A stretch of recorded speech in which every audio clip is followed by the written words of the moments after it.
তিনজন আমাদের মক্কেল, আমাদের client brigadier general Tofail Mustafa Sarwar, brigadier general Kamrul Hasan এবং লেফটেন্যান্ট কর্নেল মশিউর রহমান জুয়েল। তো আমরা এই তিনজনকে রিপ্রেজেন্ট করেছি এবং রিপ্রেজেন্ট করে থাকি, আমরা ওনাদের লয়ার। তো ওনাদের পক্ষে আমরা প্রথমত চার্জ শুনানির অ্যাডজনমেন্ট চেয়েছি, অ্যাডজনমেন্ট মঞ্জুর হয়েছে। নেক্সট শুনানির দিন 14 তারিখ ধার্য করেছে বিজ্ঞ আইসিটি ট্রাইব্যুনাল। অব্যাহতি চেয়ে না, অব্যাহতি চেয়ে না, আমরা অ্যাডজনমেন্ট চেয়েছি আজকে, যাতে আজকে চার শুনানিটা না হয়। আমাদের এই অব্যাহতি চাওয়ার যে প্রেয়ারটা, এটা অ্যাকসেপ্ট হয়েছে, নাম্বার 1।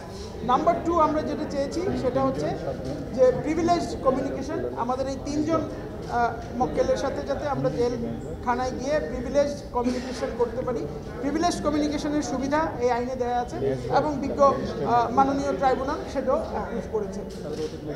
আর দর্শকের জন্য একটু সহজ করে প্রিভিলেজড কমিউনিকেশনটা হচ্ছে যে আইনজীবী তার মক্কেলদের সাথে অথবা মক্কেলের সাথে জেলখানায় গিয়ে আলাপ করতে পারবে, কনফিডেন্সিয়াল বেসিসে এই মামলার সংক্রান্ত বিষয়ে আলাপ করতে পারবে।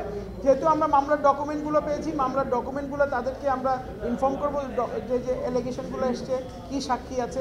সো এই জিনিসগুলো প্রিভিলেজ দিতে হয়, এগুলোর নজির আগেও আছে এই ট্রাইব্যুনালে, আবার নতুন করে এখন এই সময় সেটা অনুমতি আমরা আমাদের সেই প্রেয়ারগুলো অ্যাকসেপ্ট হয়েছে। আরেকটা হচ্ছে যে আমরা ডিসচার্জ অ্যাপ্লিকেশন এই তিনজনের পক্ষে আমরা দেই নাই।